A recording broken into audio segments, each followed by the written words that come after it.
जय श्री कृष्ण मित्रों। ज्योतिष भाई सुनील में आपका स्वागत है। आज जैसे आप लोगों ने कई लोगों ने कमेंट करके पूछा है और किसी ने व्हाट्सएप भी पूछा कि गुरुजी बताइए कि बेलांतर साधन कैसे करें, क्योंकि जो भी विद्वानों ने दे रखा है, समझा रखा है, उन लोगों की समझ में नहीं आ रही है कि बेलांतर है क्या, बेलांतर निकाला कैसे जाता है, इसकी त्रिकोण की मिति जो विधि है वो क्या है, इसे साधन कैसे किया जाता है, निकाला कैसे जाता है, इसे कोई किस तरह से निकाल रखा है, अलग अलग टॉपिक बना रखा लोगों ने।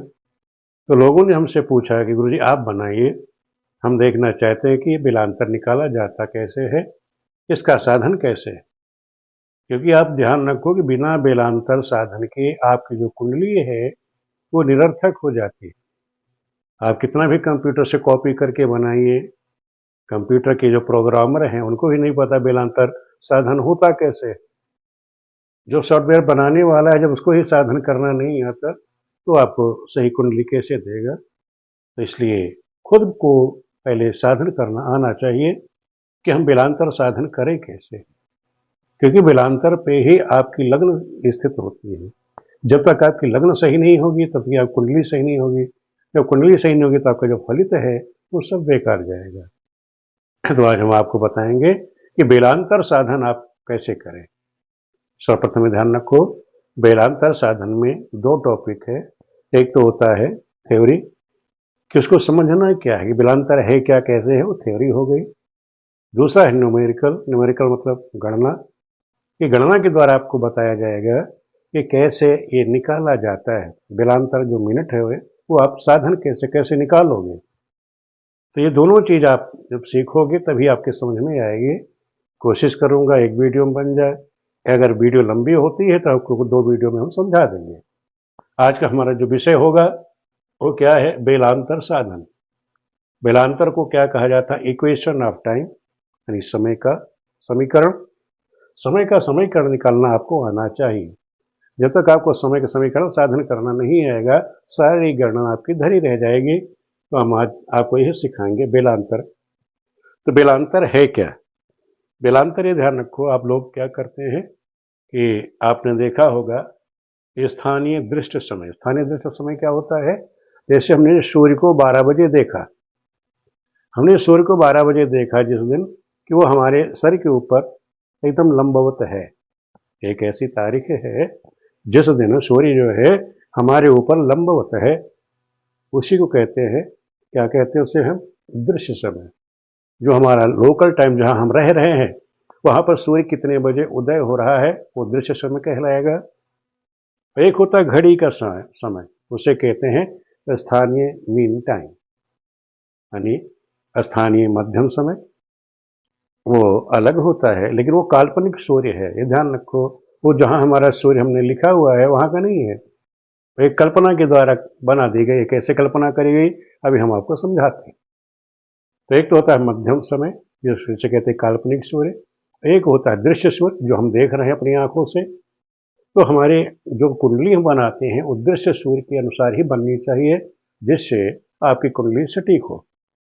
तो सबसे पहले स्थानीय दृश्य समय, जिस समय आपने सूर्य को देखा कि हमारे ऊपर मध्याह्न के समय, मध्याह्न समय उससे पहले भी हो सकता है, मध्याह्न समय के बाद भी वो हमारे सिर पर लंबवत हो सकता है उस समय।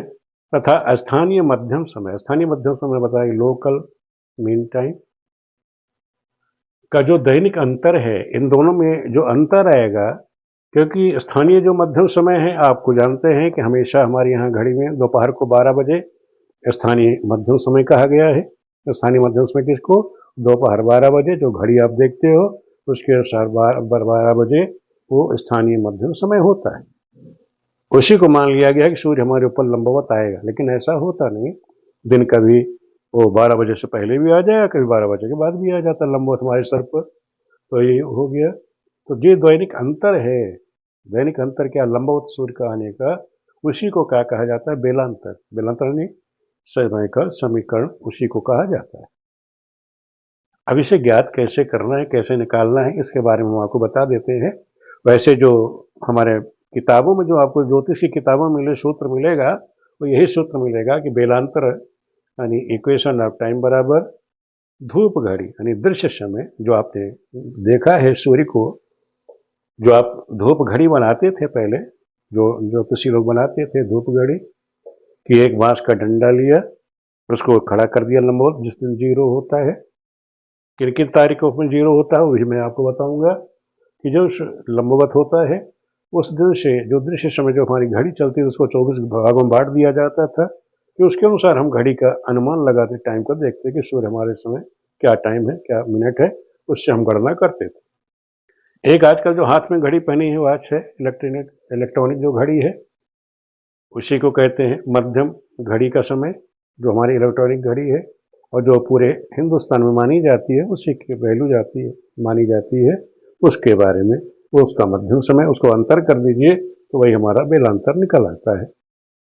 ये तो साधारण तौर पे सूत्र हो गया, लेकिन ऐसा ज्योतिष में नहीं है। ज्योतिष में जो गणना होगी उसके बारे में भी हम चर्चा करें। तो वर्ष में ऐसे 4 दिन होते हैं जब बेलांतर जो है, बेलांतर और ये मध्यम समय बराबर होता है, यानी सूर्य जो है लंबवत होता है। वो 4 डेटें कौन सी है उसे आप लोग नोट कर लीजिए। एक तो 15 अप्रैल को सूर्य लंबवत होगा, दूसरा 15 जून को होगा, 1 सितंबर को होगा, 25 दिसंबर को होगा। ये 4 ऐसी तारीखें हैं वर्ष में कि जिस दिन सूर्य जो है हमारे ऊपर लंबवत होता है। लंबवत कहाँ होता है? ये होता है ग्रीन, हमारी जो गणना होती है ज्योतिष की, ध्यान रखो, कहाँ से होती है? ग्रीनविच से। जैसे भूमध्य रेखा, मैंने आपको बताया था पहले कि भूमध्य रेखा ये ग्रीनविच होता है समय। यहाँ से भूमध्य रेखा से हम क्या गणना करते हैं? दूरी का। और कोई टाइम का हम समय निकालते हैं तो ग्रीनविच पर, ग्रीनविच से हम समय का साधन करते हैं।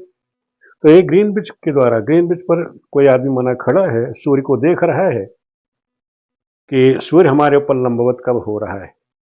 मान लो कोई आदमी खड़ा है, उसने देखा कि आज 12 बजे, मान लो 15 अप्रैल को उसने देखा कि सूर्य तो हमारे ऊपर लंबवत है, लेकिन अगले दिन देखेगा कि वो 12 बजे, माना 15 अप्रैल को 12 बजे था, अब 16 अप्रैल को क्या सूर्य उसी पर लंबवत होगा? नहीं, उसकी स्थिति बदल जाएगी। वो क्या होगा कि जैसे ये मैंने बना दिया है, ग्रीनविच है, समझ लो ये सूर्य है। अब किसी ने मान लो 15 अप्रैल को उसने देखा कि 12 बजे सूर्य उसके उस सर पर एकदम लंबवत है, लेकिन दूसरे दिन देख रहा है कि सूर्य लंबवत है, वो 12:10 पर हो रहा है, उसके सर पर कितने बजे आया? 12:10 पे आ रहा है। ऐसा भी हो सकता है कि वो 11:50 पर ही उसके सर पर एकदम लंबवत आ जाए। तो ये स्थिति जो होती है, ये जो हमने घड़ी का अंतर क्या है, हम क्या मानते हैं घड़ी में कि हमारे ऊपर सूर्य 12 बजे, हमारा मध्यम समय क्या है? ये लोकल मीन टाइम मैंने बताया, ये स्थानीय मध्यम समय, कि हम मानते हैं कि 12 बजे सूर्य हमारे सर पर आएगा। लेकिन हमने क्या देखा कि भाई डेट के आगे पीछे वो 10 मिनट पहले, 10 मिनट बाद जो है हमारे ऊपर लंबवत आ रहा है। इसी अंतर को हम क्या कहते हैं? बेलांतर कहते हैं। इसी की गणना कैसे आप लोग करोगे, हर दिन उसका क्या क्या अंतर आएगा, जो गणना होगी वो हम आपको सिखाएंगे। सर्वप्रथम आप ये समझ लो पहले कि मैंने आपको बता दिया वर्ष में 4 दिन होता जब जीरो होगा। दूसरा ये समझ लो कि ये जो दृश्य समय है, जब हम सूर्य को देखते हैं कि हमारे ऊपर लंबवत है, जो दृश्य समय है, अगर ये मध्यम समय अधिक हो जाए, यानी कि जैसे हमने बताया कि यहाँ 11:50 से है, 11:50 पर सूर्य लंबवत हो रहा है, और मध्यम समय 12 अधिक हो गया, तो क्या होगा? ये धनात्मक बेलांतर होगा। इसको क्या हम कहेंगे? धनात्मक बेलांतर, यानी इक्वेशन ऑफ टाइम क्या हो गया? वो पॉजिटिव हो गया। दूसरा, ये जो दृश्य समय है, दृश्य समय को हम क्या कहते हैं? ट्रू टाइम भी कहा जाता है। दृश्य समय जो हकीकत है समय है सूर्य का, उसी को दृश्य समय या ट्रू टाइम भी आप बोल सकते हो। तो ट्रू टाइम है, टीएस भी बोल सकते हैं आप इसे, टीएस यानी ट्रू टाइम। दृश्य समय जो है, दृश्य समय मध्यम समय से कम हो, जैसे यहाँ मध्यम समय कम हो गया और दृश्य समय 12:10 हो गया, वो 12 बजे मध्यम समय कम हो गया, ये मध्यम समय कम हो, तब क्या होगा? तो बेलांतर जो है, यानी जो हमारा बेलांतर यानी इक्वेशन ऑफ जो टाइम है वो ऋणात्मक होगा, यानी नेगेटिव होगा। तो ये भी आपको ध्यान रहना चाहिए, कब ये नेगेटिव होगा और कब ये पॉजिटिव होगा। जब दृश्य समय मध्यम समय से अधिक है तो धनात्मक होगा। जब दृश्य समय मध्यम समय से कम है, मध्यम समय से वो कम हो गया, मध्यम समय से कम है तो क्या होगा? हाँ, दृश्य समय मध्यम समय से कम है, फिर दोबारा समझ लीजिए, गड़बड़ हो गई। दृश्य समय मध्यम समय से अधिक हो, ये जो दृश्य समय हमारा है, जो दिखा हुआ समय, जिस समय हमने देखा कि सूर्य हमारे ऊपर लंबवत है, वो मध्यम समय से अधिक हो जाए, ये अधिक हो गया तो क्या होगा? ये पॉजिटिव होगा, ये वाला पॉजिटिव कहलाएगा, क्योंकि ये जो मध्यम समय से अधिक है, दृश्य समय 12:10 है, वो अधिक हो गया तो धनात्मक यानी पॉजिटिव बेलांतर कहलाएगा। और दृश्य समय मध्यम समय से यानी मध्यम समय से अगर दृश्य समय पर कम हो जाए तो ये वाला ये ऋणात्मक कहलाए। ये क्या होगा? ये ऋणात्मक, ये पॉजिटिव। ये बेलांतर इस तरह मतलब माइनस और प्लस इस तरह से आप देखेंगे, ठीक है। वो पॉजिटिव हो जाएगा, ये माइनस हो जाएगा, नेगेटिव बेलांतर होगा। और ये भी आप ध्यान रखो कि दूसरा, ये हमने कहा कि LMT यानी स्थानीय मध्यम समय बनाया कैसे जाता है। मैंने आपको सूत्र सिखाया था कि IST में भारतीय मानक समय में जो हमने कुंडली गणना करनी सिखाई है, ज्योतिष कैलकुलेशन नाम से हमने वीडियो बना रखी है, फिर प्ले लिस्ट पे चले जाना तो वहाँ देखना जो हमारा पुराना चैनल है शिव शक्ति एस्ट्रोलॉजी पर, उस पे जो एस्ट्रोलॉजी कैलकुलेशन नाम से या ज्योतिष कैलकुलेशन नाम से हमने वीडियो प्ले लिस्ट बना रखी है, उस पर देख लेना। ये हमने सिखा रखा है भारतीय मानक समय को देशांतर बदलना या देशांतर को बदलना, ये सारी चीज़ हमने सिखा रखी है। तो IST भारत का हमने बताया था कि देखो पूर्व से पश्चिम तक क्या क्या है, 68 अंश पूर्व है, 97 पश्चिम है, तो इन दोनों का अंतर कितना है? 24 अंश का है। इसको मैंने बताया था 1 अंश बराबर होता है 4 डिग्री का, तो इसको 4 से आप गुणा कर दोगे तो पूर्व से पश्चिम तक का कितना अंतर आया? 1 घंटा 116 मिनट। 116 मिनट का मतलब 1 घंटा 56 मिनट, यानी पूर्व से लेके पश्चिम के छोर तक हिंदुस्तान में ही 1 घंटा 26 मिनट का अंतर है। अब मान लो सूरज कहीं किसी के यहाँ 6 बजे, पूरब में 6 बजे उदय हो रहा है, तो पश्चिम में 1 घंटा 26 मिनट के बाद होगा, पश्चिमी छोर पर हिंदुस्तान के ही। लेकिन इस तरह से अगर आप घड़ियाँ बढ़ाने लग जाओगे तो हजारों घड़ी बन जाएंगी। तो इसलिए पूरे हिंदुस्तान को क्या किया गया कि भाई ये दोनों छोरों को हमने आपस में जोड़ दिया, इन दोनों को जोड़ के 2 से भाग कर दिया तो क्या आ गया? 82.82 का ये देशांतर। ये रेखा निकलती कहाँ? मिर्जापुर, उत्तर प्रदेश में मिर्जापुर है, उसके पास ये रेखा निकलती है। तो हमारे पूरे हिंदुस्तान में इसी घड़ी के समय को माना जाता है भारतीय मानक समय, जो भी है हमारा मानक समय 82:30 कला पे ही वो माना जाता है। तो वो पूरे हिंदुस्तान में स्टैंडर्ड टाइम जो घड़ी है, स्टैंडर्ड टाइम हिंदुस्तान का, वो इस पर निर्भर करता है। ये तो स्टैंडर्ड समय हो गया, मैंने बता दिया। हिंदुस्तान का जो स्थानीय समय आप निकालोगे, इससे निकालोगे।